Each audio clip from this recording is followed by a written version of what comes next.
Sí, Dios les bendiga. Dios le bendiga, pastor. Dios les bendiga, hermana Naye. ¿Quién más anda ahí? Josué y Fanny. Bueno, son 6. Ah, no, ya son las 7.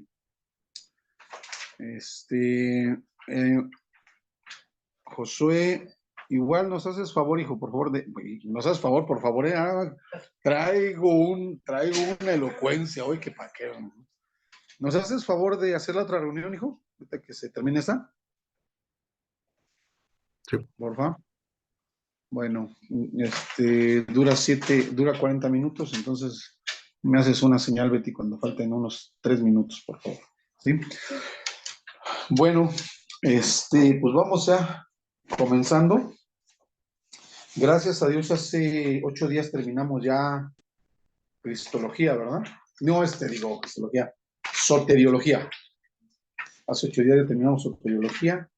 La hermana Naye, pues ya va a entregar su tesis, ya completó su tesis, la hermana Naye, ¿verdad? Ya, como es la primera que la completó, pues va a tener que invitar las cocas, hermana Naye.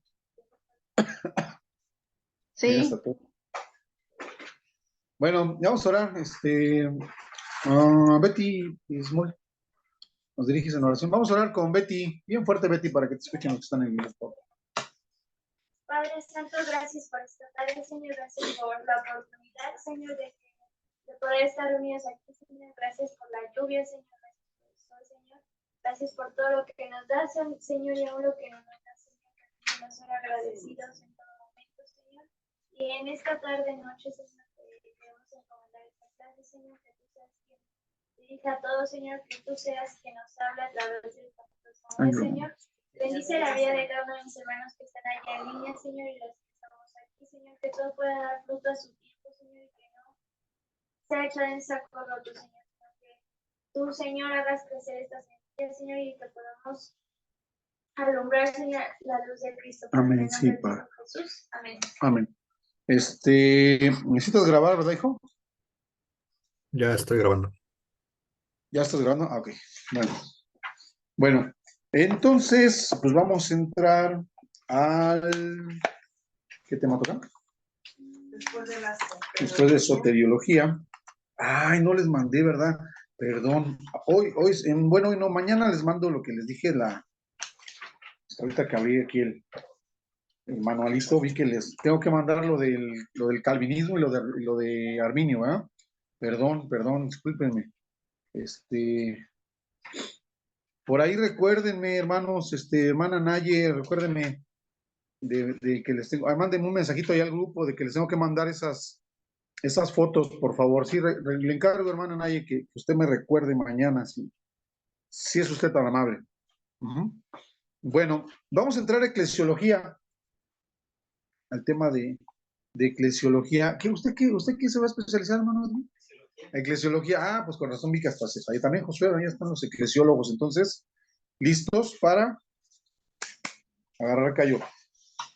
Sigo diciendo, hermanos, que aprovechen el grupito que tenemos en WhatsApp, hagan sus preguntitas, mándennos sus adelantos, sus bosquejitos que vayan haciendo. Por ahí la única que preguntó en la semana fue Betty. ¿Tú preguntaste, verdad? Pero por privado. Bueno, sí, no importa, digo, pero finalmente pregunten, ¿sí? Entonces, para los que están en eclesiología, pues igual, ahí está abierto, el WhatsApp, tanto el grupo como el personal, ¿sí? Bueno, ¿qué tenemos que aprender, hermanos, de eclesiología? ¿Qué es lo que, de hecho, ya sabemos? Primero, pues el significado etimológico. Oiga, Betel está siendo bendecida, hermana Naye, ¿verdad? Porque allá en el Instituto Daniel 12.3 también están viendo eclesiología. Entonces, pues ahí hay algo, ¿verdad? Bueno, qué bueno que no se diga que hay favoritismo con Dios fiel, así nada, es que el hermano Samuel, como es de Dios fiel. No, miren, gracias a Dios, ahí está Betel siendo bendecida porque en este cuatrimestre les está tocando a ellos eclesiología, Daniel 12.3. Y aquí remanente, pues tienen la bendición de ser presenciales, ¿no? Bueno, Entonces, ¿qué tenemos que saber o recordar del significado etimológico? Le está pegando a un señor. Por ahí escuchamos a Mateo, gracias Rosita, es que estamos escuchando a Mateo preguntar, todavía ni empezamos esta preguntando Mateo. Significado etimológico, la palabra iglesia, recuerden que proviene del vocablo griego eclesía. Eclesía. Ahorita Rosita, la hermana Yané y la hermana Naye están tranquilas porque esa clase la vieron el viernes, vieron esa clase. Entonces ahorita hasta se va a parar la hermana Yanet, va a ir por una coca, ¿verdad? Y va a decir, esa clase ya la vimos. No, no. Ah, su tacita de café, tazota, miren, gracias a Dios. Eclesía tiene, eh, digamos que dos direcciones en su significado. Lo primero que tendríamos que mencionar es que eclesía es un vocablo que significaría los llamados de afuera. Los llamados de afuera. Pero como esos griegos eran tan hábiles para esas cuestiones etimológicas, hermanos, ¿no? La misma palabra, o sea, la misma eclesía, también podía significar los llamados hacia afuera.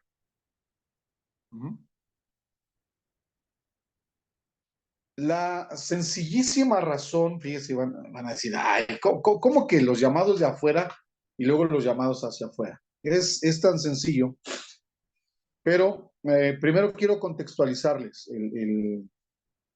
el sentido.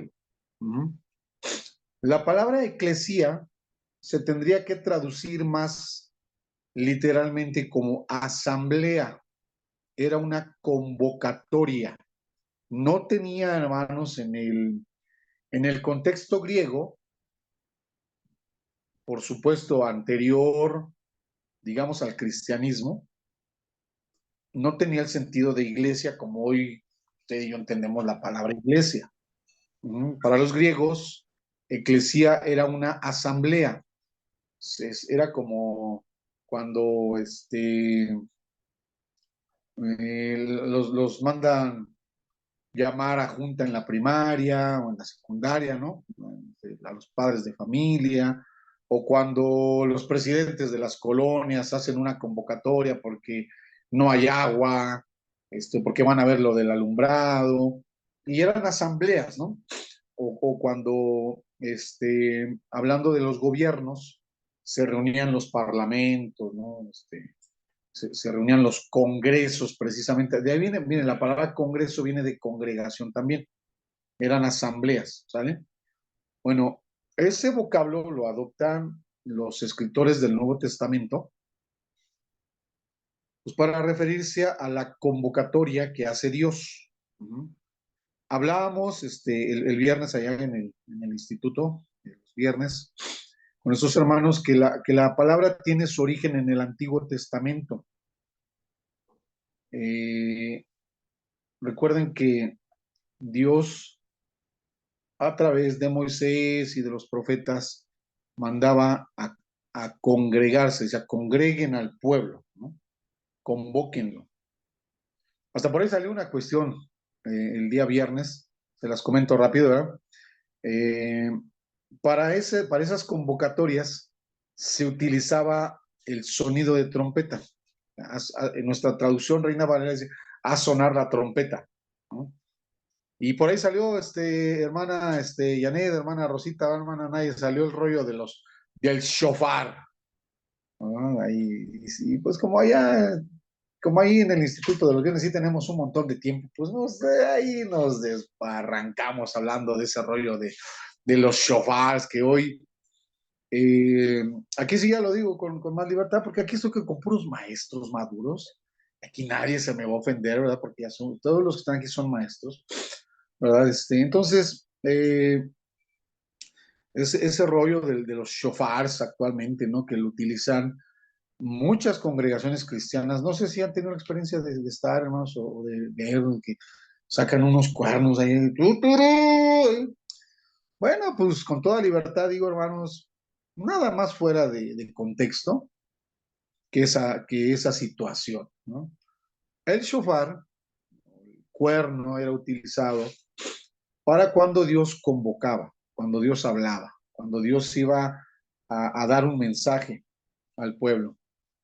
Decíamos que normalmente no eran buenas noticias, porque cuando Dios mandaba a convocar al pueblo era porque lo iba a exhortar, lo iba a regañar, porque digamos que una de las primeras veces que escuchamos esa palabra de congrégame al pueblo, pues fue precisamente cuando el Sinaí, ¿no? Cuando Dios se manifiesta en el Sinaí y les dijo, congrégamelos. Ahí no eran malas noticias, les iba a dar lo que hoy conocemos como la ley. Pero desde entonces el pueblo ha hecho de esa convocatoria una mala noticia porque no quisieron subir. ¿Se acuerdan? Digo, no, Moisés, ve tú y todo ese rollo que saben, ¿no? A partir de entonces, las convocatorias de Dios van a ser precisamente para decirles, no están cumpliendo con lo que les dije, o para convocarlos, por ejemplo, hacia la guerra, ¿verdad? Esa convocatoria, salir a la guerra era, se van a poner en ayuno, se van a poner en oración, se van a santificar, se van a purificar, y para eso se hacía tocar lo que hoy llaman el shofar, ¿no? Jamás se utilizó en el contexto de alabanza, jamás, ¿no? Y pues lo que hoy hacen es, entiendo yo desde el contexto de que han tomado el tiempo de alabanza como un tiempo de guerra, ¿no? Porque hasta de repente ya han sacado ahí cositas como que hay gritos de júbilo, pero también hay gritos de guerra. ¿Han escuchado eso? Es que eso es lo malo de los que hemos andado de metiches en varias iglesias, de repente gritos de júbilo, y es el así dice, ¿no? Es un grito de júbilo, y, yo me acuerdo que sí gritaba Javier Solís, pero bueno. Sí, estoy criticando y ya estoy haciendo sarcasmo de todo eso, pero pues estoy entre maestros, ¿no? No se me van a ofender nada. Bueno, eso solamente como un breviario cultural de lo que no es una convocatoria, lo que no era una congregación. Aquí también quiero puntualizarlo, hermanos, porque cuando hablemos de la iglesia, que tiene su origen en la congregación, en el congregarse, en el hacer un congreso, es algo con lo que ustedes están muy relacionados, ¿verdad? Congresos. ¿Qué es un congreso? ¿Para qué es un congreso? Se supone que es para tratar asuntos importantes, ¿no? Pero imagínense que ahora hay congresos de alabanza. Aquí sí no puedo criticar mucho porque me muerdo la lengua. Yo fui como a 20 congresos de alabanza, toda mi historia. Sobre todo por mi amigo, convocados por mi amigo personal Marcos, güey, ¿no? Cada año él hacía un congreso que se llamaba primero Adoradores. No, ya no me acuerdo cómo, si fue primero Adoradores o el otro. Pero bueno, yo cada año iba a esos congresos. Ahí primero a la Arena México, luego al Palacio de los Deportes, ¿sabes? Congresos de alabanza. Acá en mi pueblo, en Ecatepec, hacen congresos de shofares. Ustedes se imaginarán, no. ¿Quién toca mejor? No sé, me decía la hermana Naye que ella es músico profesional, que pues por supuesto eso no es un instrumento de música, no hay manera de darle un tono, de darle tonos, es ruido, porque es un llamado, porque era como tocar las campanas, algo así. Bueno, ¿para qué? ¿Para qué se congregaba el pueblo en el Antiguo Testamento? Para escuchar la voz de Dios. Para escuchar a Dios, para escuchar la ley de Dios. Es ahí donde tiene su origen la iglesia, cuando la iglesia es convocada para escuchar la voz de Dios. Obvio que escucharla significaría poner en práctica, ¿no? Ese es el origen de la congregación, escuchar a Dios y hacer lo que Dios decía. Si había que salir a la guerra, pues había que salir a la guerra. Si había que arrepentirse por los pecados, pues hay que confesarlos y meterse en ayuno y sentarse en los bancos de silicio y aventarse la ceniza y todo ese rollo, ¿no? para eso eran las convocatorias en el Antiguo Testamento. En el libro de Levítico, eso es algo que no tocamos el viernes, hermanas, del Instituto de los Viernes. En el libro de Levítico, sobre todo del capítulo 23, creo yo, en adelante, se hablan de fiestas. O sea, también se convocaba al pueblo para hacer fiestas a Jehová, ¿no? A Dios. Se convocaba al pueblo también. Pero también hay que contextualizar, hermanos, si usted, hermano Edwin, Josué, que se van a especializar en eclesiología, cuando hablemos de las fiestas de Levítico, pues por supuesto que no estamos hablando, ni siquiera, es que todas las fiestas, hermana Betty Bismol y Betty Chica y Betty Grande, todas las fiestas tienen un grado de religiosidad o de origen religioso. Todas, ¿no? Cuando se celebran los 15 años de una jovencita, pues se supone que se le da gracias a Dios, ¿no? Cuando es un cumpleaños, pues también, ¿no? Pero con el paso del tiempo han salido fiestas que no tienen nada que ver con la fe. Por ejemplo, el 10 de mayo. En México, de no ser por la religiosidad guadalupana que relaciona, ¿verdad?, la figura materna con la Virgen de Guadalupe, en sí la celebración a lo mejor no tendría un origen religioso, ¿no? Más bien es como moral, ¿no? De felicitar a la mamá, ¿no? Lo mismo pasaría en menor grado con el Día del Padre, con el Día del Niño. Pero de ahí en fuera, comunitariamente, todas las fiestas tienen una connotación religiosa. No sé, se celebran a los patrones, ¿no? Al santo patrono de X lugar, ¿no? Y hacen fiestas. Y se supone que esas fiestas son en honor a alguna divinidad, alguna deidad, algún ser que se venera. Bueno, eso nada más es ya el pretexto. Aquí celebran a Santa María Estahuacán, a Santa María, ¿no? Aquí se celebra de todo. Y aunque aparentemente hay misas en donde se le agradece a Dios o al santo o a la santa en cuestión, la realidad es que es un rebane todo eso. Son borracheras, bailes, pleitos, música. Esas son las fiestas. Bueno, precisamente el libro de Levítico nos enseñaría totalmente lo contrario. Las fiestas a las que es convocado el pueblo de Israel es para recordar y celebrar todos los actos de Dios en favor de Israel. Las fiestas, o sea, cuando se convocaba a las fiestas era de las que habla Levítico, ¿verdad? Bueno, y no solamente Levítico, van a ser otras fiestas después, por ejemplo, la del Urim y el Tumim, esas no están en Levítico, son un poquito más después, exactamente. Pero todas tienen que ver con el celebrar y el recordar las obras de Dios en favor del pueblo.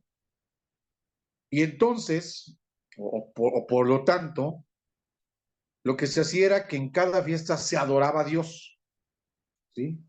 El centro de la fiesta era la adoración a Dios y ya se decía, la fiesta de los tabernáculos, pues recordaba la estadía en el desierto, la fiesta de la Pascua, pues la salida de Egipto, y así cada una de esas fiestas de Levítico. Esto nos dice que sí, efectivamente, hermanos, cuando la iglesia, cuando hablemos, por ejemplo, del culto, nos va a llenar ya varias circunstancias que hace la iglesia. Una, entonces, es convocada para escuchar la voz de Dios, para ir adelantándole y sintetizando esto. Eso podemos verlo en la función de la iglesia querigmática, o sea, el querigma, la predicación. En la iglesia se predica, la iglesia convoca para que se predique la palabra, como en el Antiguo Testamento. Era para escuchar la voz de Dios. Ajá. Por lo mismo, se entiende también era convocada para orar. Tener esa comunión con Dios. Ustedes han leído Éxodo, Levítico, Números, sobre todo esos. El Deuteronomio un poco menos, pero no me refiero, hermana Betty, a lo que voy a mencionar, hermana Betty, en cuanto a que también cuando eran convocados, entonces decía, y el pueblo ofreció sacrificios a Jehová, ¿se acuerdan, no? También es una frase recurrente de Éxodo, de Levítico y de Números. A eso me refiero, hermana Betty, que Deuteronomio un poco menos.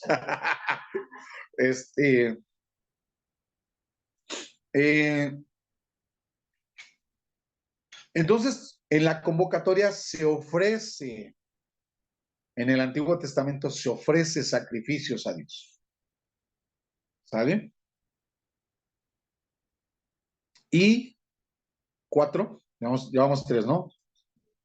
Se oye la voz de Dios, que sería el querigma, la predicación, se ora, se ofrece sacrificios a Dios, que sería que, en este caso, las ofrendas, ¿no? ¿Verdad que sí? O sea, para los eclesiólogos, hermano Edwin, hermano Josué, ¿no? Enseñen que la iglesia nace desde el Antiguo Testamento con la idea de que se le viene a dar a Dios, no a pedir. En la congregación se le viene a dar a Dios, no se le viene a pedir. Gracias a Dios. Que creemos que venimos a pedirle, vengo a pedirte a que me des, no. En la congregación en el Antiguo Testamento se le iba a dar a Dios. Y cuando hablamos de las fiestas, venimos a celebrar lo que Dios ha hecho. Eso es lo que hacía Israel. En las fiestas celebraba lo que ya Dios había hecho. ¿Qué había hecho? Pues nos sacó de Egipto, pues nos llevó en el desierto, ¿ah? Nos sostuvo en el desierto, nos dio el maná, nos dio el agua de la roca. Bueno, y por ejemplo, entonces cuando se le pide, ¿es en la oración? Sí, pero en este caso, hermana Betty, como estamos hablando de la congregación, son cuatro elementos fundamentales los que se ven en el Antiguo Testamento. Que se escuche la voz de Dios. Sí, efectivamente, que Dios escuche nuestra voz en la oración, ¿sí? Pero en el contexto de su convocatoria, o sea, de lo que él va a hacer, de lo que él quiere hacer con el pueblo, no de lo que nosotros queramos que Dios haga con nosotros. Ese es el origen de la oración congregacional. 3, se le ofrecen sacrificios. Hermana Betty, estaría bien, nuestra hermana Betty pregunta, entonces cuando en la oración le pedimos algo, o sea, está bien planteada la pregunta, y sin embargo hay que contextualizarla, hermana Betty y hermanos en general, en esto. ¿Cuántas veces se ha visto en la iglesia, se le ha enseñado a la iglesia, a que sí se viene ahora y hay que pedirle, vamos a los sacrificios? A ver, hermanito, ¿qué trajiste para Dios? O sea, vienes a pedirle, está bien. Vengo a pedirle que me ayude, vengo a pedirle que me sane, vengo a pedirle que me dé trabajo. Ajá. Pero ¿qué le trajiste? O sea, porque en el camino ya debes de traer tu sacrificio. Ya debes de traer tu ofrenda. Una buena prédica. Ya la hermana Betty está preparando su prédica. Está bien, hermano, usted apunte sus números ahí y ya si Dios se le está dando, hermana, pues adelante, hermana, está ya. Ya tiene ahí su predicación para el próximo domingo. Está bien, déjeme más. ¿Sale? ¿Sí me explico, hermanos? Y la celebración a Dios. Por supuesto que se oía la cítara, los panderos, el decacordio. Bueno, no sé si en el Éxodo ya se usaron esos instrumentos. Ay, no, creo que no tantos, ¿verdad? Pero seguramente ya había panderos, sí había, ¿no? ¿Quién sabe si fueran como los de hoy? No creo. No Pues creo. sí, porque sí que cuando pasaron el mar. Las mujeres danzan con panderos, bueno, no sabemos si eran de ese tipo. Mire, compusieron un canto, hermano, hermana Betty, que es el hit parade, que es el hit parade de todos los tiempos, porque hasta hoy cantamos los carros del faraón. O sea, ¿verdad? Ese canto sí lleva como 5,000 años que se canta, 4,000 por lo menos. Entonces, ¿estamos bien, hermanos? En el Antiguo Testamento, la convocatoria es, digamos, el prototipo de la iglesia, con esos 4 elementos que estamos viendo. ¿Otra vez? ¿Cuáles son? Predicación, oración, ofrenda y celebración. ¿Sí? ¿Está bien, hermanos? Ok. Ahí estaría más o menos el origen, de lo que es la congregación. Porque resulta que como estamos en eclesiología, por supuesto tenemos que sondear hasta, de hecho, Abraham, ¿no? Y por ahí veríamos si abren sus Biblias, están en sus Biblias, si la abren en Génesis 12, ¿no? Algo de lo que vamos a ir viendo en el inciso 5, ahí que es la misión de la iglesia. Génesis 12, pues ya antes me lo sabía yo, pero ya mi disco duro, más bien está seco más que duro, pero llamó Dios a Abraham, ¿no? Y le dijo, sal de tu tierra y de tu parentela y la casa de tu padre a la tierra que te mostraré. Y haré de ti una nación grande y te bendeciré y engrandeceré tu nombre y serás bendición. Bendeciré a los que te maldijeren y a los que te maldijeren maldeciré y serán benditas en ti todas las familias de la tierra. Más o menos, todavía más o menos. Ahí estaríamos ya ubicándonos en lo que es la misión. El pueblo de Israel va a tener su origen, de hecho, ahí en Abraham, en el llamamiento de Abraham, ¿no? El pueblo de Dios, ese que ahora sin ningún problema podemos llamarle iglesia. Ahí está la misión. Sí va a ser bendecido, tiene que ser un pueblo grande, pero tiene que ser bendición. Tiene que ser bendición. No tenemos que acostumbrarnos, y hermanos, hermana, mira, aquí tenemos a una pastora, la pastora Janet, y qué bueno, agradezco a Dios que esté ella. Estaríamos nada más en ausencia pastoral de la iglesia remanente, pero está el hermano Edwin, ¿no? Presidente intercontinental de varones, algo así, ¿no? Del ministerio. Bueno, ok. Entonces, con toda libertad hablamos de esto. Hermanos, tenemos que hacer de nuestras iglesias de bendición, que sean iglesias que bendigan, y no que estén estirando la mano para que nos den. No estoy pidiendo.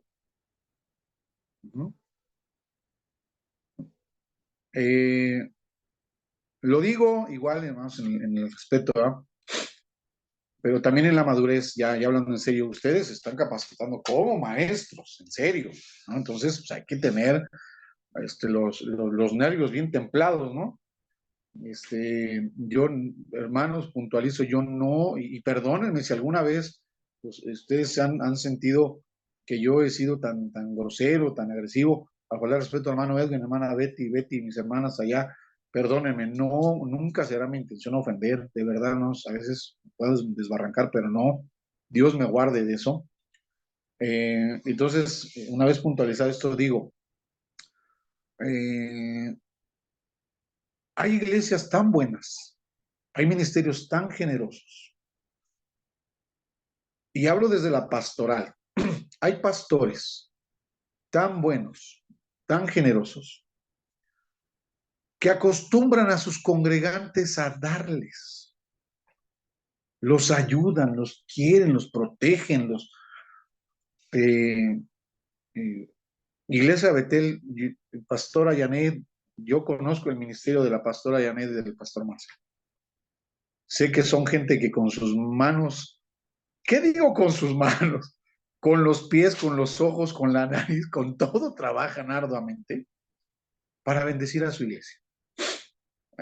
Honro públicamente aquí a ese ministerio pastoral del hermano, del pastor Marcelo y de la pastora Janet, porque si algún día tienen oportunidad, van a tener oportunidad, van a tener de hecho que ir con esto, mis hermanos de Remanente, los de Dios Fiel sí conocen esa iglesia. Todo ese complejo que ven ustedes del templo, los salones, hermanos, lo construyeron ellos. Lo construyó el pastor Marcelo y la pastora Janet, con su trabajo. Dios los bendiga y los prospere. Pero deben de enseñar a sus iglesias a que hagan lo mismo. O sea, si sus congregantes no se reproducen como ustedes en lo mismo, entonces estamos fallando. La misión de la iglesia está por abortar. No sé si me explico, ¿no? ¿Sale? Si los pastores no logramos que la iglesia reproduzca eso mismo, es porque algo falló. O sea, lo voy a decir así, hermana Janet, con todo cariño y respeto, ¿eh? Si de su cuerpo de líderes no se levantan por lo menos 2 matrimonios, 2 parejas, almas, que haga lo mismo que ustedes, algo falló. Algo no estuvo bien. Y qué lamentable que un trabajo tan arduo, tan sacrificado, tan generoso, vaya a terminar por abortarse de esa manera. ¿Sí? Desde Abraham, la iglesia es llamada a ser bendición a todas las familias de la tierra. ¿Me explico, hermanos? Cuando una iglesia desarrolla un espíritu más de pobreza, de vengo a que me den, vengo a que me ayuden, vengo a recibir, hermanos, eso no es una iglesia. O sea, la iglesia, lo vamos a ver, por ejemplo, cuando lleguemos, hermanos, a los miembros, en el punto número 3, en el 1 estamos en definición, en 2 va a ser fundación de la iglesia, el 3. Cuando lleguemos al punto de los miembros de la iglesia, vamos a ver características y condiciones para hacerla. Entonces, una de las características que vamos a ver de los miembros de la iglesia es que son servidores. Tienen que saber servir. Y saber servir es saber dar. Entonces, digo, ya honré aquí públicamente, pero a la vez en privado ese ministerio pastoral. Pero lo mismo puedo decir, ¿verdad? Aquí en el testimonio de nuestra hermana Betty Grande, ya dijo, bueno, la hermana Betty Grande, pues que de repente ya no haya ni qué darle. Está bien, hermana Betty, eso gracias a Dios por su vida. Pero le voy a decir lo mismo, si usted no se reproduce en sus hijos, o sea, si sus hijos no adoptaran esa misma idea, esa misma filosofía, hermana Betty, usted estaría fracasando rotundamente. ¿Sí me explico? Y así sucesivamente. ¿Sale, hermanos? ¿Sí? La iglesia, desde Abraham, tiene que ser bendición. Bendición. Entonces, una de las 2 cosas que estamos viendo. Cuando se convoca a la iglesia, se convoca para que escuche la voz de Dios, para que ore a Dios. Entonces, ya con esto que acabamos de platicar, ¿cómo tienen que ser las oraciones? A ver, hermana Betty, usted que fue la que planteó la pregunta de cuando le pedimos a Dios. A ver, entonces, yo estoy escuchando la voz de Dios y sí, por supuesto, voy a orar a Dios, pero ¿cómo voy a orar a Dios? De acuerdo a la misión de la iglesia. ¿En agradecimiento? Una. Usted planteó una pregunta, cuando le pedimos, ok, sí le podemos pedir, pero ¿cómo tiene que ser ese pedirle o para qué tengo que pedirle? yo pueda bendecir a otros. Muy bien, muy bien. Ahí está la mancuerna de las hermanas Betis trabajando. Si yo le voy a pedir a Dios es para que yo pueda bendecir. Porque esa es la misión de la iglesia. Señor, sí te pido que me des, porque tengo que ser bendición. Señor, yo no voy a poder ser, no es chantajear a Dios, pero vamos así como que a plantearlo de esta manera, ¿no?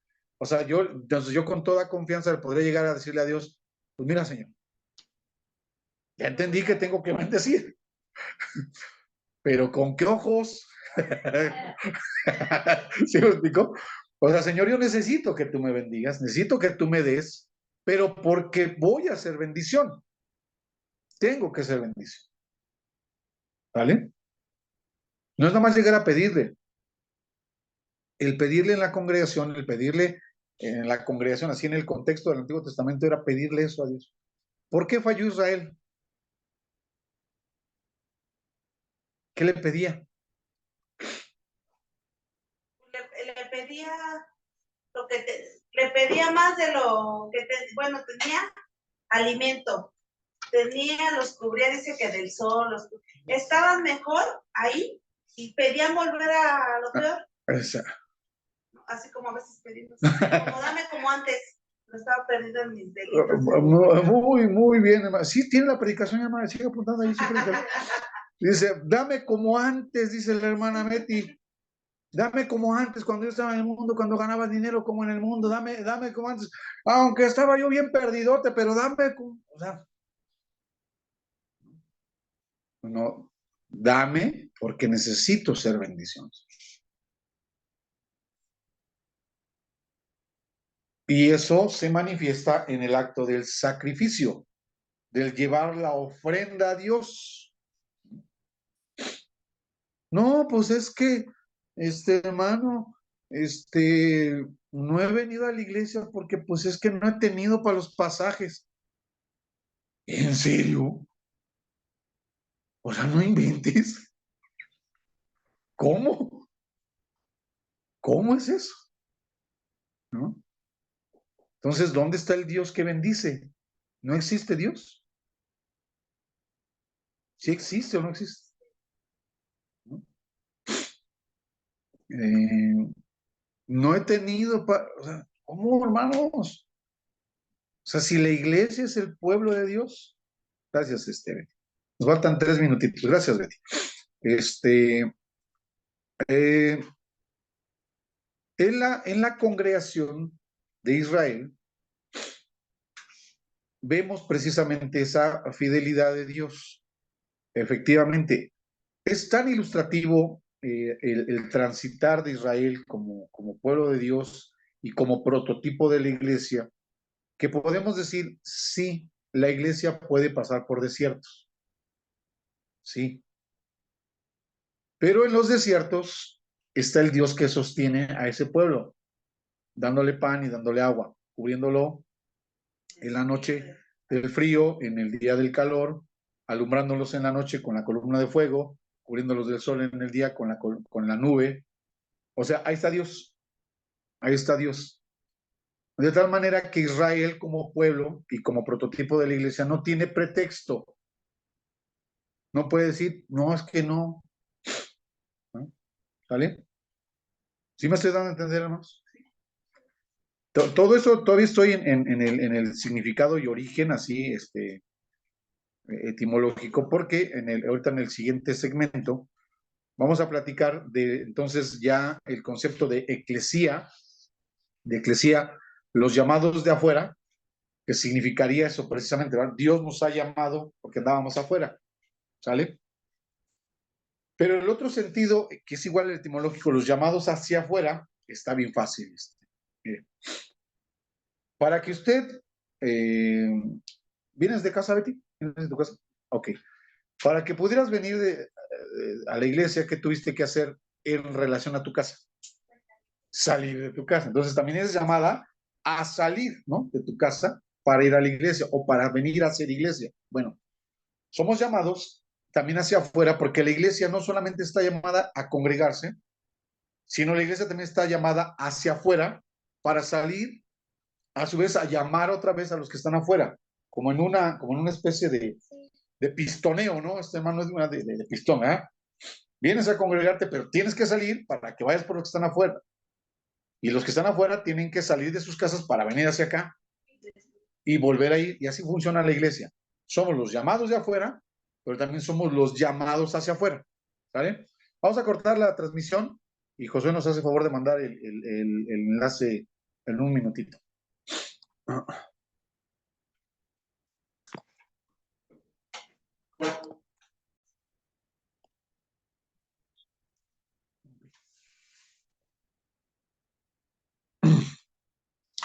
Ahí estamos ya de regreso. Ahí te encargo, Josué, que veas, porque tú eres el administrador a partir de ahorita, que los que quieran entrar, ahí les des acceso, por favor. Bueno, a ver, entonces estamos en que la palabra eclesía tendría primero el significado de asamblea, que sería conceptual, la iglesia sería una asamblea, con las características de las asambleas que nos muestra el Antiguo Testamento. ¿Sí? 2. Significado etimológico sería eso, la eclesía es los llamados hacia afuera, los llamados de afuera y los llamados hacia afuera. Somos llamados de afuera porque estando fuera de la iglesia, Dios o Cristo nos trajo hacia adentro de su iglesia. Pero ahora su iglesia está convocada a salir afuera a buscar a los que faltan. ¿Vamos bien? Entonces, con esto, hermanos, con esta sencilla panorámica, mi hermano Edwin, ahí necesitamos, igual José, que ahonden en esto, porque ahí estaríamos abarcando un poquito del significado histórico, como dice ahí, ¿verdad? Significado histórico. El significado judío, que sería ese mismo, el de asamblea. Y vamos a entrar, pues, más de lleno al significado cristiano. Perdón, pastor, sí. Significado histórico, entonces. El origen, y cómo se va desarrollando. Ya después, bueno, vamos a ahondar un poquito en este significado histórico. Vamos a ver el desarrollo. Tenemos que ver cómo esas asambleas que surgen allá en el desierto, ya estando en la tierra prometida, van a empezar a tomar como que forma. Es que es un poquito, ¿cómo decirlo? Como complicado rastrear eso, porque ya en la tierra prometida, ustedes que han leído el libro de Josué, híjole, pues es que más bien parece una historia, la historia del libro de Josué es, sí, la historia de la posesión de la tierra, pero ¿se acuerdan cuántas broncas? ¿Cuántos problemas, no? Digo, desde las batallas heroicas contra Jericó, la vergonzosa contra, ¿cómo se llama? El que perdieron, Jai, ¿no? Perdieron con Jai. Bueno, ya se recuperan. Luego había algunas de las tribus que no querían tomar, o sea, ya les habían dicho, a ver, ahí te toca a ti este cacho, a ti este cacho.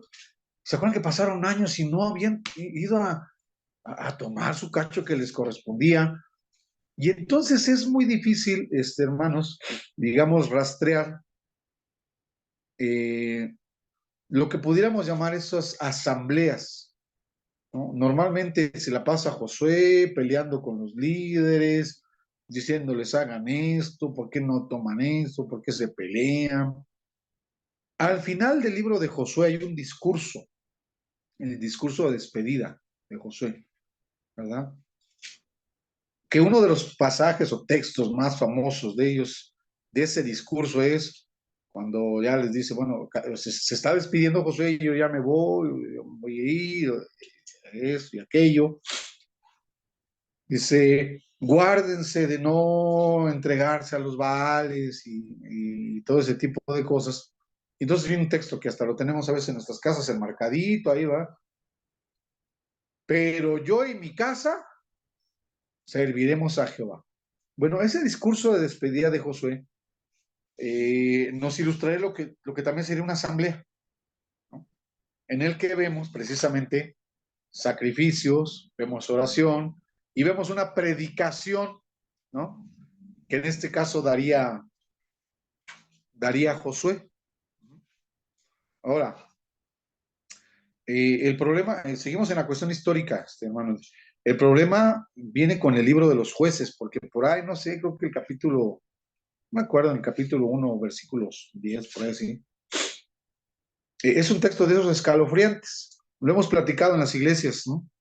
Donde registra el libro de los jueces que después de la muerte de Josué, se levantó una generación que no conocía a Jehová ni la obra que había hecho entre ellos. No sé si te acuerdas, Betty, eso lo vimos en el Antiguo Testamento. Está en el libro de los jueces ese versículo, ¿no? Bueno, para que se haya llegado a eso, es difícil con los que han estudiado, bueno, más bien todos ustedes han estudiado mínimo introducción al Antiguo Testamento y saben que la cronología de repente es complicada, ¿no?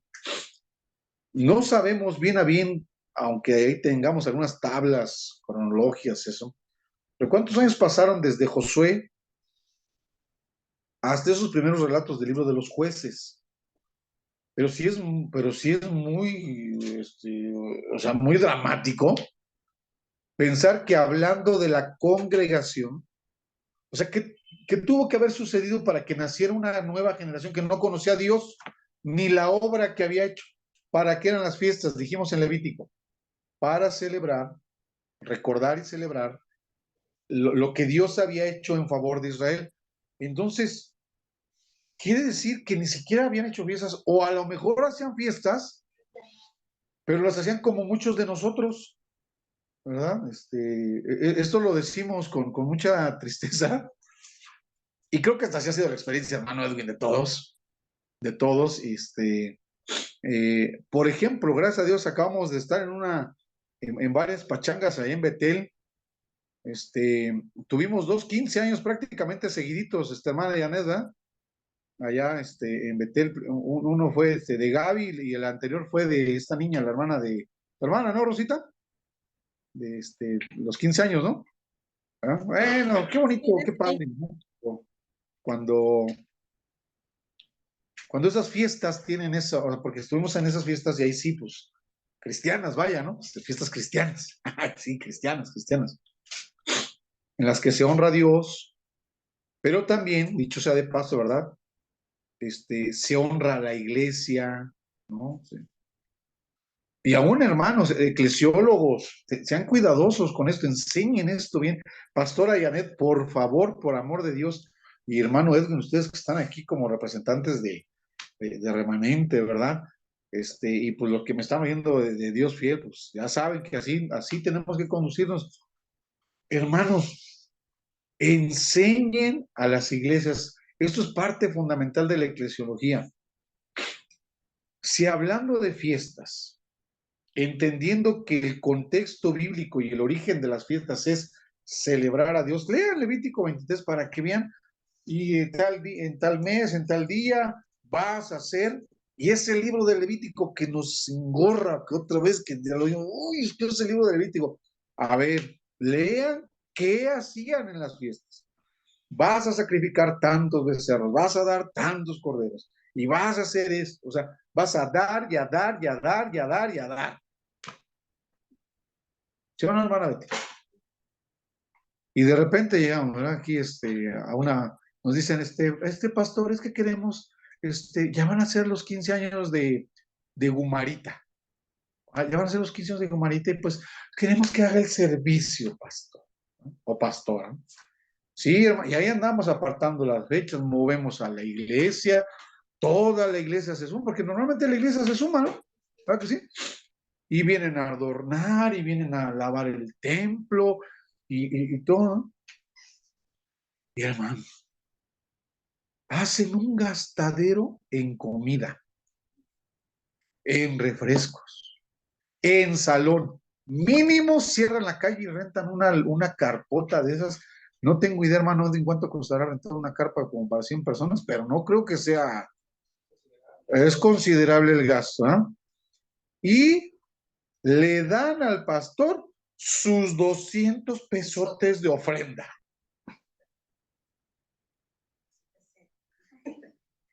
Hermanos, No sé cuántos pastores y pastoras se vayan a levantar de este grupo. Aquí estamos nada más pensando en que sean maestros.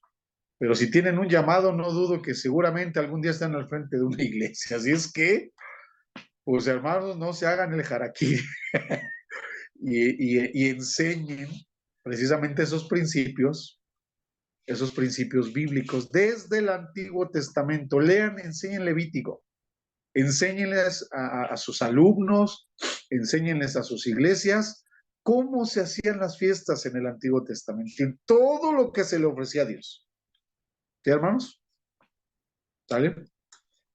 Algo grave pasó para que se levantara una generación que no conocía a Dios. Seguramente se pusieron a hacer fiestas, seguramente se hacían fiestas, pero no celebraban a Dios, porque los niños de esa generación no conocían a Dios. Y entonces vienen esas convocatorias de los jueces, por eso el libro se llama así, ¿no? Jueces.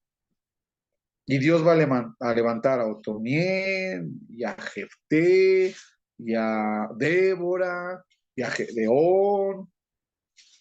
¿Y qué van a hacer todos esos jueces? Van a convocar al pueblo. Van a convocar y van a decir, oh Jehová, es que te hemos fallado. Y ahí está otra vez, ¿no? Y ahí están las asambleas. Se va a convocar normalmente para la guerra, ya lo vi. Y ya una vez que termina la guerra y que Dios derrota a los enemigos y eso, entonces ya viene la alabanza, ¿no? Otra vez, y sacrificaron a Jehová. ¿no? Y habían sacrificios, en el libro de los jueces habían sacrificios tan altos como el de Jefté, fue el que ofreció a su hija. Sí fue él, ¿no? Fue Jefté, el que le dijo a Dios, sí fue él, ¿no?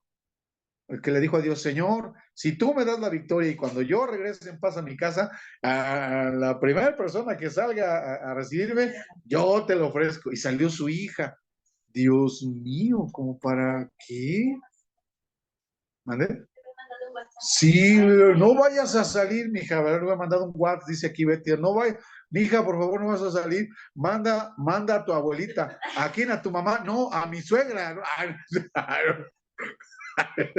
De cuando llegue, yo le dices a mi suegra que abra ella, ¿no? Bueno, eso no fue chistoso, ¿verdad? Pero bueno, ok. De ese tamaño eran las ofrendas. De ese tamaño se ofrecía a Dios en el Antiguo Testamento, ¿no? Los jueces levantados por Dios convocaban y ellos mismos decían, yo te ofrezco esto. Y ahí vemos a todos sacrificando a Dios, ¿no? Entonces, ahí está, hermano Edwin, un poquito el desarrollo histórico, ¿no? Que se va dando. La iglesia, bueno, el significado judaico, por ahí les doy el tip, búsquenlo, ¿verdad? Va a ser ya el que tengan, digamos, en los tiempos intertestamentarios, cuando nazca la sinagoga, esa congregación, esa asamblea, cuando se reconstruye el templo, ¿no?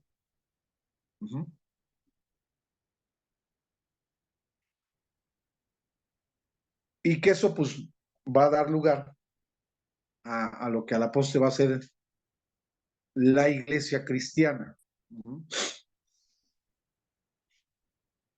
Cuando en el Nuevo Testamento, ahí nos vamos a meter a la fundación, hermanos, ya estamos en el punto número 2, pero el significado cristiano sería ese, ¿no?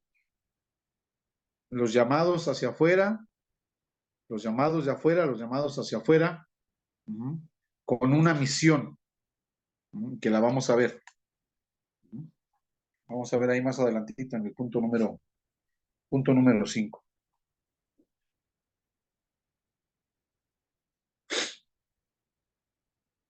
Bueno, a ver, antes de entrar al punto número 2, ¿alguna pregunta, algo que no les quede muy claro? ¿Hay en línea?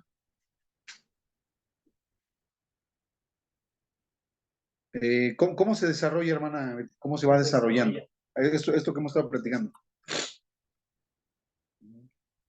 El significado judaico sería el que le dieron los judíos, sobre todo en las sinagogas, y de repente así en el templo, ya cuando vemos el templo de Jerusalén, en épocas de Jesús, de los apóstoles. en el buen sentido, pues tenían cosas bien. Eh, a lo mejor ahí, mi hermano Edwin y Josué, que son los que se van a especializar en esto, sería bueno que consultaran ahí en la red. Betty, los vamos a meter, ¿verdad? Para que vean lo que se siente. Algo que se conoce como la literatura rabínica. ¿Te acuerdas de eso? La literatura rabínica. Y pues ahí en la literatura rabínica busquen precisamente eso, ¿no? Congregación, asambleas o cultos que hacían los judíos en ese tiempo.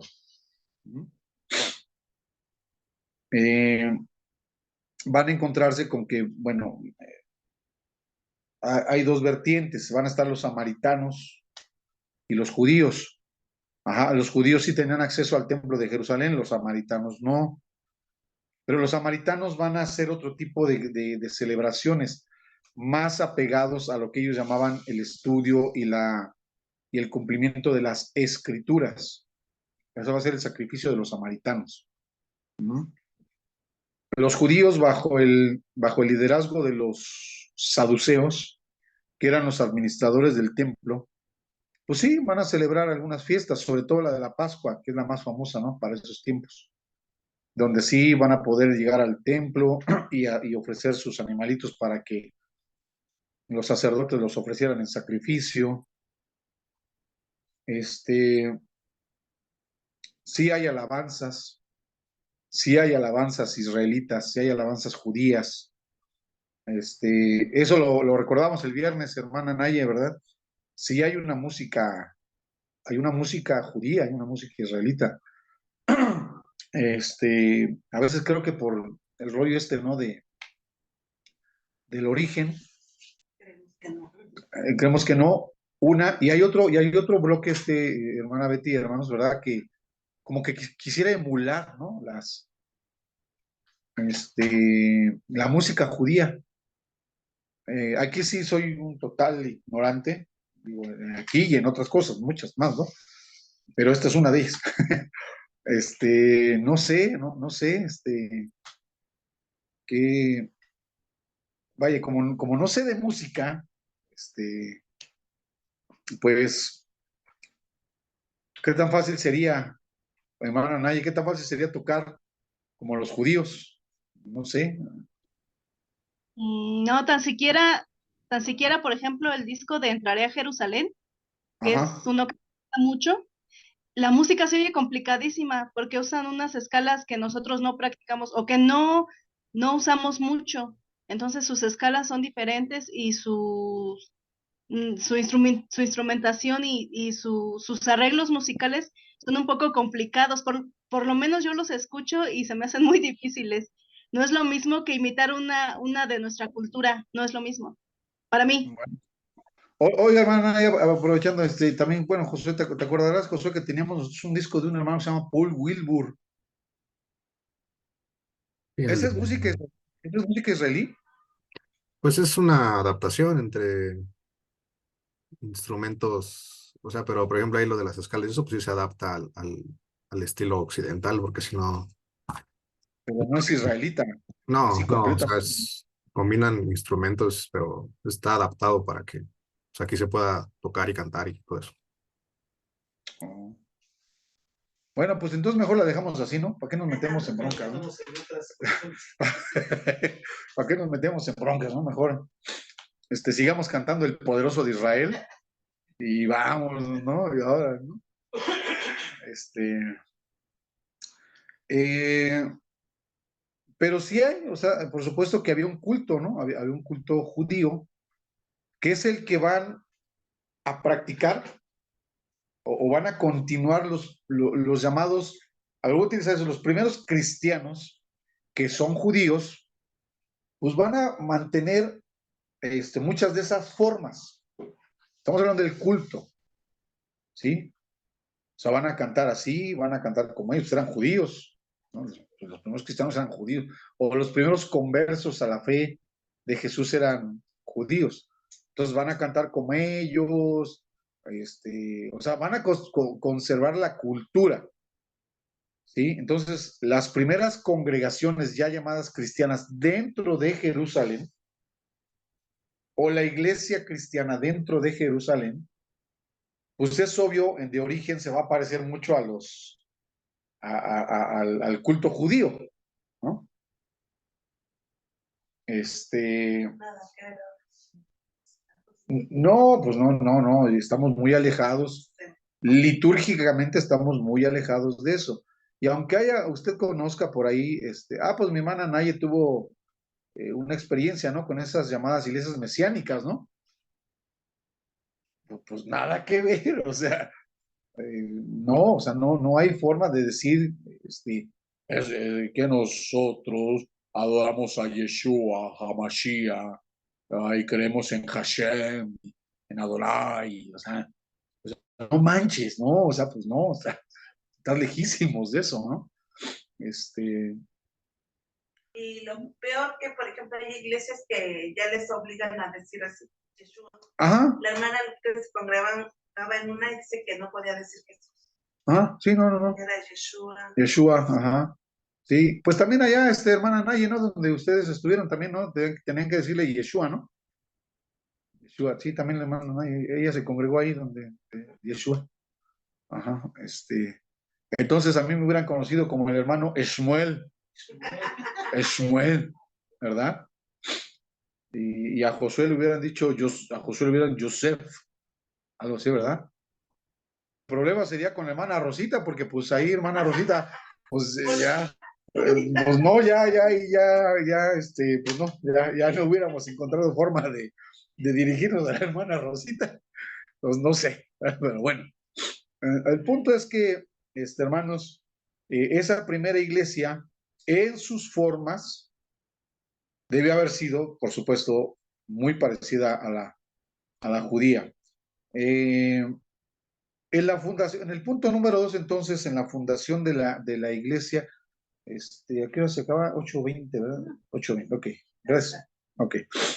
En la fundación de la iglesia, pues hablamos del origen y fundador, por supuesto. Uno, nuestro Señor Jesucristo. Es el fundador, pero a la vez es el fundamento. A la iglesia, entonces, hermanos, y aquí cabe también esta cuestión. Al ser Jesús el fundador y el fundamento, acuérdense Mateo 16-18, ¿no? La confesión, la famosa y llamada confesión de Pedro, ¿no? Sobre esta roca edificaré mi iglesia. Jesús como el fundamento y también Jesús como el fundador. Por eso ahí en ese punto número 2 hablamos de Jesucristo, fundador y fundamento. ¿En dónde nace? O sea, una cosa es que ya rastreamos el origen en el Antiguo Testamento, un poquito de pasadita vimos su desarrollo en el Israel del Antiguo Testamento. Vamos a tener que ver algo del culto judío y del significado judío en cuanto a la asamblea judía. Pero cuando nosotros hablemos del origen, así como tal, hablamos de el corazón de Dios. O sea, la iglesia nace en el corazón de Dios. La iglesia no es un invento humano. La iglesia no es un instrumento de los gobiernos para controlar las conciencias, como muchos años después, ¿verdad? Vendrían a decir los revolucionarios. Por ahí sí hubo algunos comunistas, ¿no? Sobre todo Marx, uno de ellos, Engels, ¿no? El otro filósofo, que habla de la religión como instrumento de control, ¿no? De control de parte de los gobiernos y todas las críticas que se han hecho a la iglesia, como si los seres humanos hubieran inventado el concepto de iglesia. Sí lo hizo un ser humano, el verdadero humano que fue Jesús, pero resulta que ese verdadero hombre es verdadero Dios también. Entonces podemos decir y afirmar con toda la confianza, y así en eclesiología es, que el origen de la iglesia está en el corazón de Dios. es un proyecto de Dios. No es un proyecto humano. La iglesia es un proyecto divino. De ahí el gran valor que tiene la iglesia. Y hablando de la iglesia, hermanos, ahorita digo, vamos a entrar a esas tres cuestiones de que si la piedra es Pedro, la piedra es Jesús o la piedra es la confesión de Pedro. Ahorita lo vemos eso. Pero de entrada sí debemos entender que la iglesia tiene un gran valor, o más bien un valor incalculable, o más bien no tiene precio, porque es de Dios. Cuando vayamos aterrizando en el punto número 3, la iglesia local, hay miembros de la iglesia, ¿ya lo vieron? Punto número 3, en sus guías. Punto número 3, miembros de la iglesia, características y condiciones. En el inciso A de ese punto número 3 vemos la iglesia local. Ajá. Y ahí se va a preguntar sociedad abierta o cerrada. Estamos hablando de estas congregaciones ya, de nuestras iglesias, lo que llamamos nuestra iglesia. Dios fiel, remanente, Betel. Esa es la iglesia local. Bueno, esa iglesia local vale, y vale mucho. ¿Sí? O sea, vale lo que para Jesús vale la iglesia. Por eso es que es tan importante la iglesia, por eso es que no es que de pronto uno diga, ay, es que todo lo quieren ver en la iglesia, y para toda la iglesia. Bueno, es que la iglesia fue el proyecto de Dios. A la iglesia en su localidad hay que amarla, empezando sí por los miembros de la iglesia, por los hermanos. Hay que amar a los pastores, hay que honrar a los pastores, o sea, amar a los hermanos, honrar a los pastores. Hay que amar el lugar, ¿no? Propio, rentado, techado, de tierrita, con sillitas o bancas o con lo que sea, pero esa iglesia vale mucho, porque esa iglesita nació en el corazón de Dios. ¿Sí? El origen de la iglesia es que nació en el corazón de Dios. ¿Sí? ¿Vale la pena invertir tiempo, dinero y esfuerzo en la iglesia?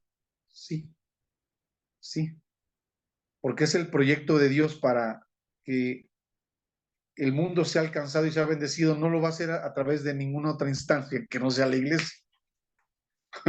Nada más. O sea, esa es una de tantas. Dios no va a salvar al mundo.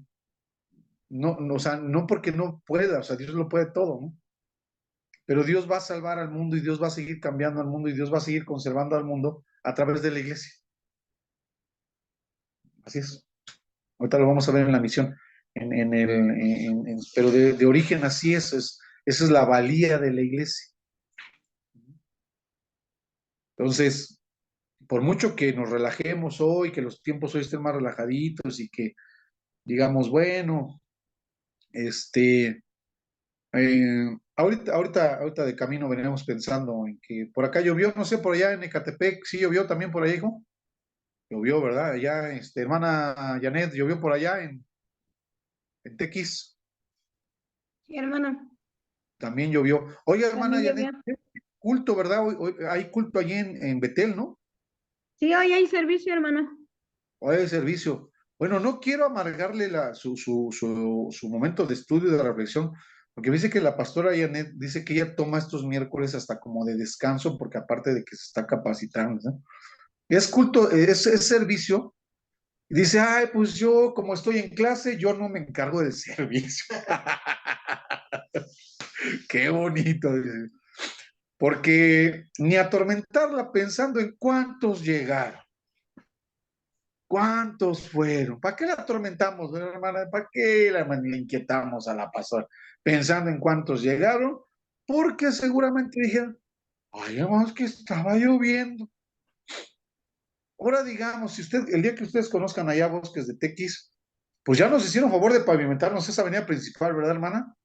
La principal. A mí todavía me tocó hace casi 3, 4 años que llegué allá. No, o sea, estos tiempos, mire, la vida, parecía usted como que yo cuando la vi se dije, Voy a surfear, porque yo veía así como que eran como olas que se levantaban.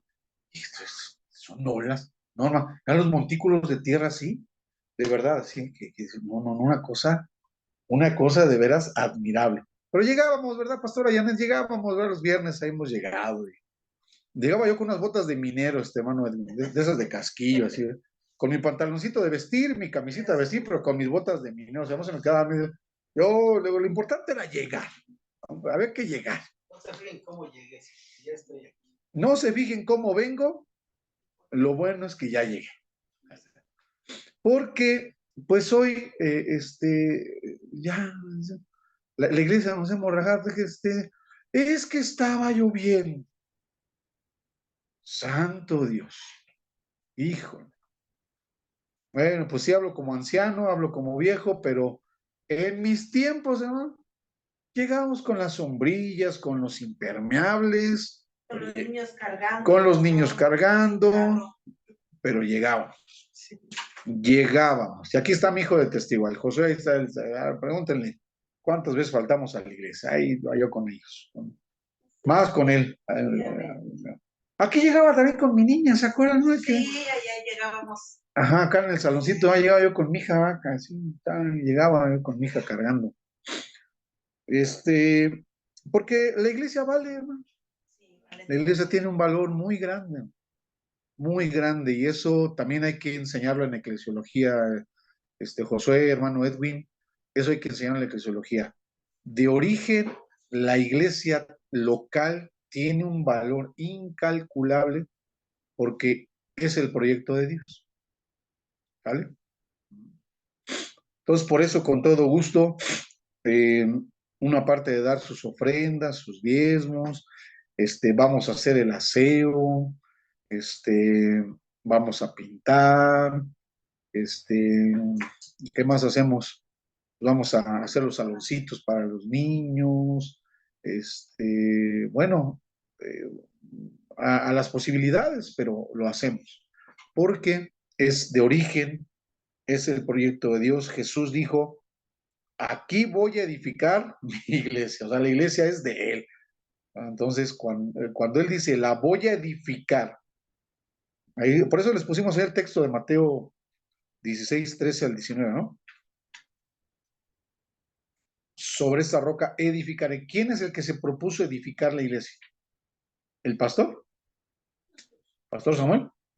Ya hicimos un homenaje al buen trabajo y buena voluntad de los pastores allá en Tequis, el pastor Marcel y la pastora Janet, pero de origen, ¿fueron ellos los que edificaron esa iglesia? No, es el Señor Jesucristo, es Jesús el que la está edificando. Entonces, si Jesús está llamando al hermano Edwin y dice, hermano, Edwin, vamos a seguir edificando la iglesia, ¿qué tiene que hacer el hermano Edwin? Pues tiene que seguir edificando la iglesia, ¿verdad? Si le dice a Rosita, Rosita, vente Rosita, porque hay que seguir edificando la iglesia, ¿qué tiene que hacer? ¿Qué le va a decir Rosita al Señor Jesús? ¿Qué le vas a decir, Rosita? Ay, Rosita, creo que se fue a otro lado. Rosita. Perdón, es que mi internet se está trabando mucho. Ah, que si el Señor Jesús te dice, vente, Rosita, vamos a seguir edificando la iglesia, ¿qué le vas a decir? Está trabando su internet. Que si vamos a seguir edificando. Jesús te dice a ti, vamos a seguir edificando la iglesia, Rosita.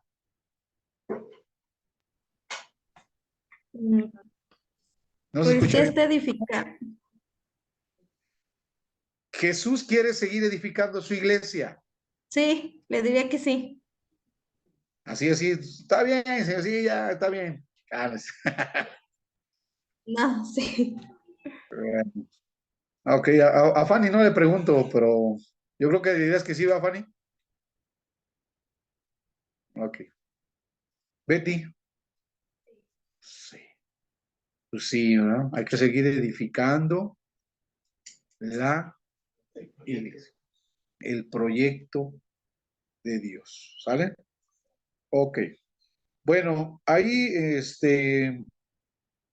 porque su origen es divino y porque su fundador es Dios, Jesús, ¿verdad?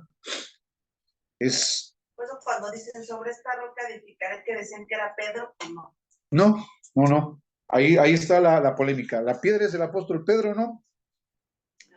Mismo el apóstol Pedro, más adelantito, cuando escribió su carta, diría, ¿verdad? Que ustedes, la iglesia, como piedras vivas, edificadas sobre el fundamento, que es Cristo, ¿no? La otra es, la piedra es Jesucristo. Puede ser. Hay una tercera opción.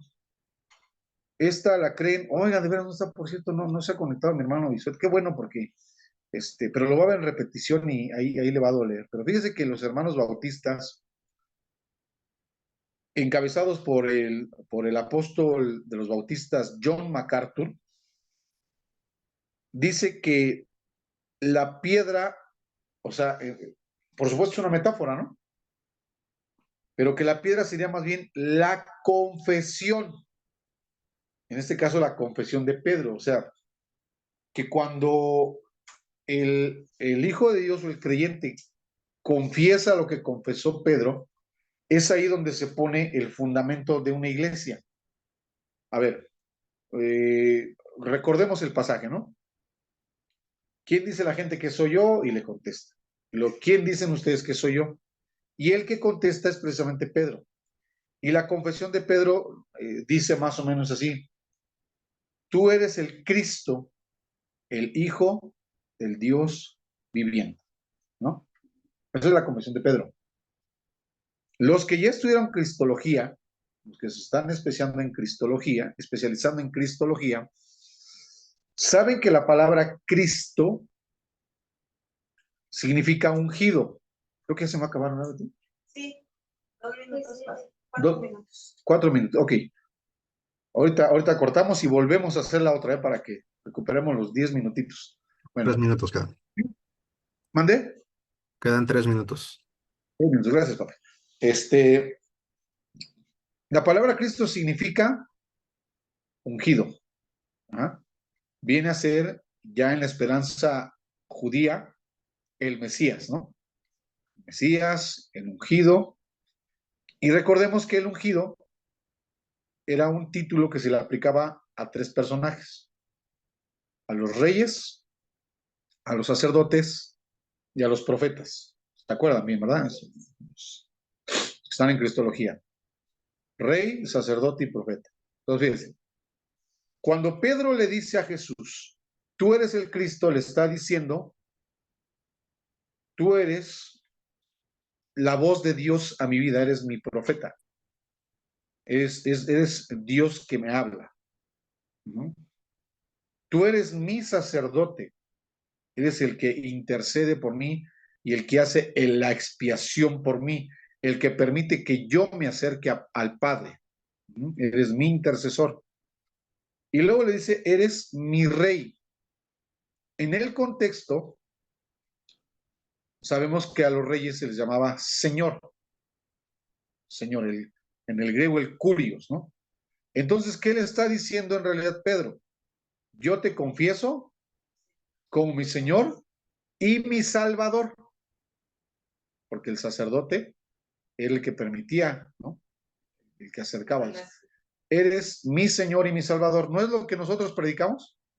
¿No es lo que nosotros le decimos a los hermanos o a la gente? Tienes que aceptar a Cristo en un pleonasmo etimológico. Tienes que aceptar a Cristo como mi Señor, como tu Señor y tu Salvador. O sea, ya el Cristo dice eso, ¿no? Por eso dije que era un pleonasmo etimológico. Bueno, entonces, esa confesión, cuando alguien confiesa, tú eres mi Señor y mi Salvador, ahí empieza la iglesia. O sea, ese sería el fundamento. Cuando la gente confiesa, ese sería el fundamento de la iglesia. Eso, para más datos, lo dicen los bautistas. Ah, por eso lo decía MacArthur. Por eso dice MacArthur. Que uno da la confesión. La confesión de fe, ahí empieza la iglesia. Y la iglesia empezó ahí con el primer confesante, que fue Pedro. Bueno, esa es la tercera postura que está ahí. Cortamos esta transmisión y regresamos para cerrar nuestro último bloquecito. ¿Vale? Bueno. A ver, ya estamos aquí, para el último bloquecito. Bueno, entonces, sí queda más o menos claro, hermanos, estas tres posibilidades. De hecho, la primera, pues, está prácticamente descartada. La que dice que la piedra es el apóstol Pedro, pues esta ustedes lo saben, la cree la Iglesia Católica, y de ahí se avienta todo su rollo papal, hasta de decir que Pedro fue el primer papa y todo ese rollo, ¿no? Entonces, la primera queda descartada. La segunda es la más comúnmente aceptada por los cristianos evangélicos. Cristo es la roca en la que está edificada la iglesia.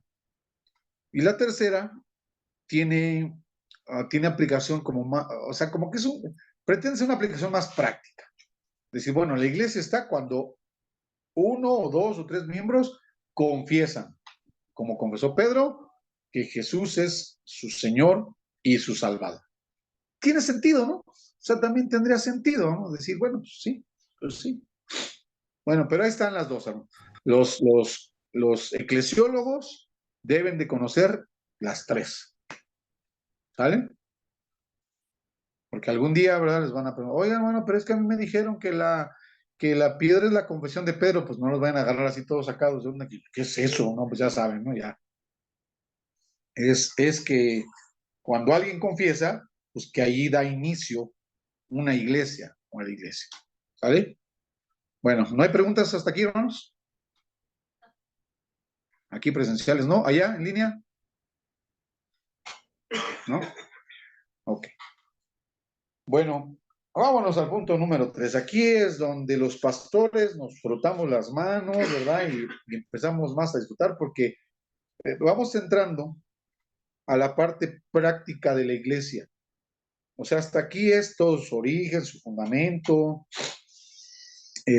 Vayan llenando, Josué, hermano Edwin, vayan llenando en su guía contextos bíblicos, vayan viendo Éxodo, el desarrollo, cómo eran las asambleas en el Antiguo Testamento, vayan enriqueciendo, acuérdense cada pasaje en el que eran convocados, prácticamente en todo el Antiguo Testamento están, ¿no? Tanto en Jueces, Samuel, ¿no? En los libros de Samuel, ya con el templo, pues las crónicas, los reyes, los profetas, en todos lados hay asambleas, ¿eh? Entonces vayan enriqueciendo esto, ¿no? Vayan viendo esas cuatro áreas, esas cuatro funciones que platicamos, ¿no? La palabra de Dios, la oración, el sacrificio y la alabanza, ¿no? Pero también aquí, en el punto número 3, vamos a entrar, decía, a lo práctico. A eso que está, ¿no? Me encanta porque ya se empieza a hablar de los miembros de la iglesia. Características y condiciones para hacerlo. Bueno, empezaríamos por la iglesia local. ¿Es una sociedad abierta o cerrada? Miren, hermanos, tenemos que manejar todas las posiciones, todas las escuelas posibles. Normalmente decimos que la iglesia es un espacio abierto al que quiera entrar, ¿no? Normalmente, casi siempre se hace eso. Bueno, casi siempre en las iglesias que no están enfermas.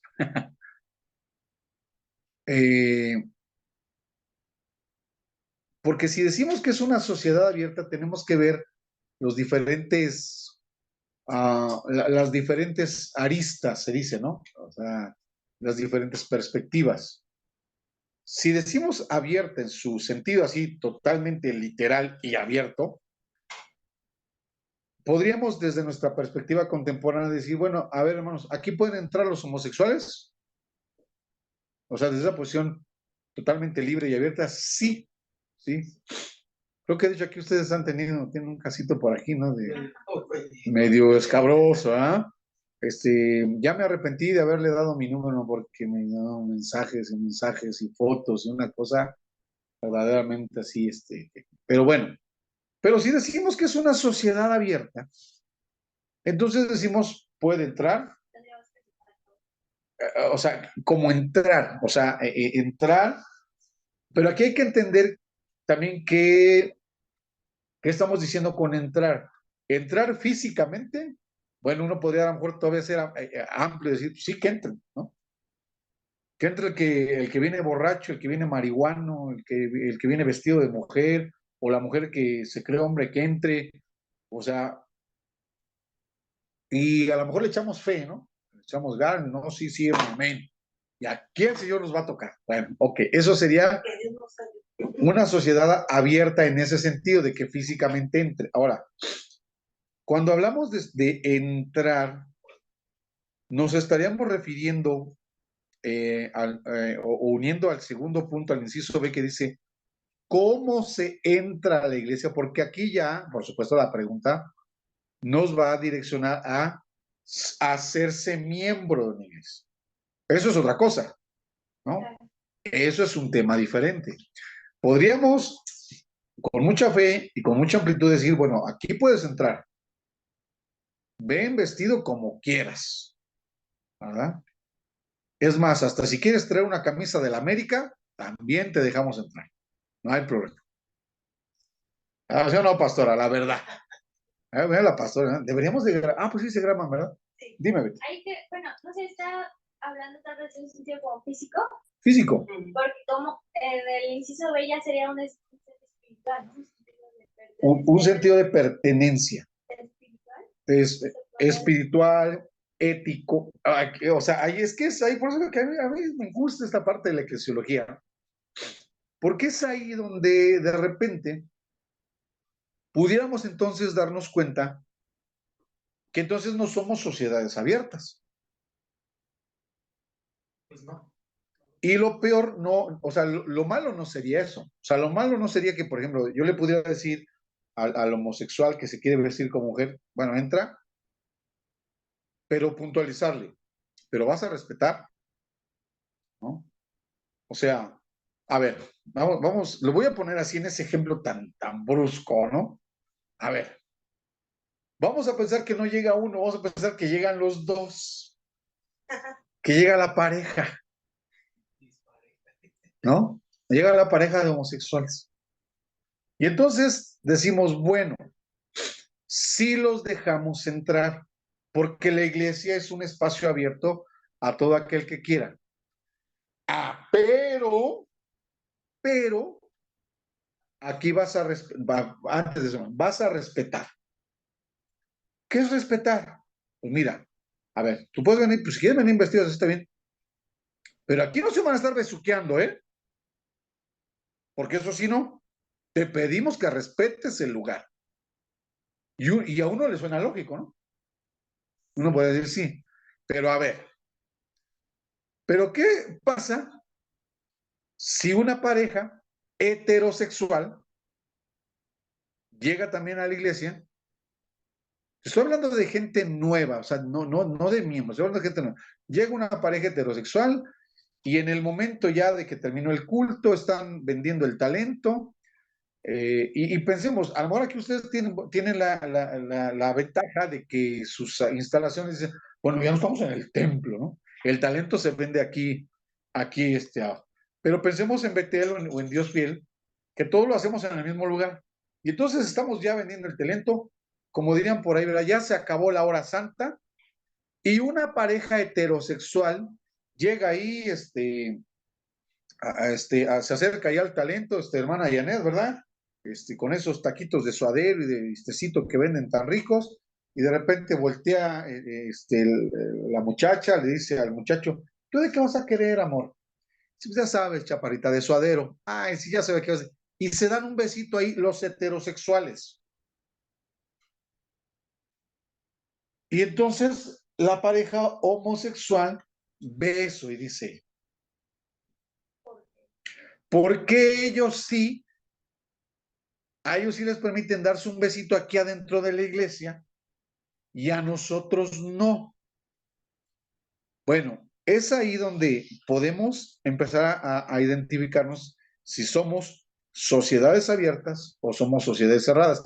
Yo estoy hablando de un caso grotesco, pero a la vez obvio. cualquiera, cualquiera de los que estamos aquí me diría, hermano Samuel, pues obvio porque nosotros creemos en el heterosexualismo, ¿se diría? Creemos en el heterosexualismo. Y nosotros no vemos mal, sabemos que no es pecado que el novio le dé un besito a la novia, pero el homosexualismo no. Entonces ahí estamos entrando en cuestiones de salud. Pero imagínense que hay iglesias, y ustedes lo saben bien, aquí a la vuelta tenemos una, y no porque sea de aquí a la vuelta, sino porque pertenece a un movimiento, Fanny, la iglesia que está aquí a la vuelta donde estamos ahorita, pertenece a Isipar. Entonces, Fanny conoce bien Isipar. Y sabe que ahí las mujeres no entran con pantalones, ¿verdad que no? No entran con pantalones. Y entonces tienen la modalidad de que si va a entrar una persona nueva que lleva pantalones, sí, bienvenida, sí, pero permítanos tanto, pásele por acá. Y le prestan pues no es falda, es un trapo diseñadito para que la mujercita que entra ahí, antes de entrar al sagrado recinto, se ponga una falda, una especie de falda largota hasta abajo, encima del pantalón que trae. No estamos aquí para, el tema ahorita no es ese de que si sí o si no, ese no es el tema. Estamos en el punto de la iglesia local, sociedad abierta o cerrada. Si tomamos por abierta el hecho de dejar entrar al que sea, pero fíjese, pero si nosotros somos de esos, de los que decimos, bueno, sí te dejo entrar, aún físicamente, vete. Ya no pensemos todavía en ser miembros, en participar, en bautizar, no, nada de eso. Nada más entrar. Si somos una iglesia de esas, de las que dice, si entras, pero con falda, entonces ya ni siquiera físicamente, porque si la persona dice, no, yo no quiero ponerme eso, yo no me voy a poner ese trapo encima, entonces nos convertiríamos en sociedades cerradas. ¿Me explico? Entonces, todo eso ustedes tienen que plantearlo, tienen que manejarlo, tienen que saberlo. ¿Sale? Y ya en un momento dado, bueno, pues enseñarlo y cada iglesia sabrá, porque pues vamos a entrar también aquí a la cuestión de como requisitos, cómo se entra, pues fe, o sea, en qué creen, el bautismo, en que ser bautizados, y luego ahí entrar las cuestiones hasta soteriológicas, ¿ya lo vieron? El nuevo nacimiento como requisito para ser compatible con la enseñanza de Jesús y los apóstoles, el llamado a la conversión, que es el centro de la verdad, los nombres que da el Nuevo Testamento a los miembros de la iglesia, ¿cómo los llama? Santos, escogidos, ¿no?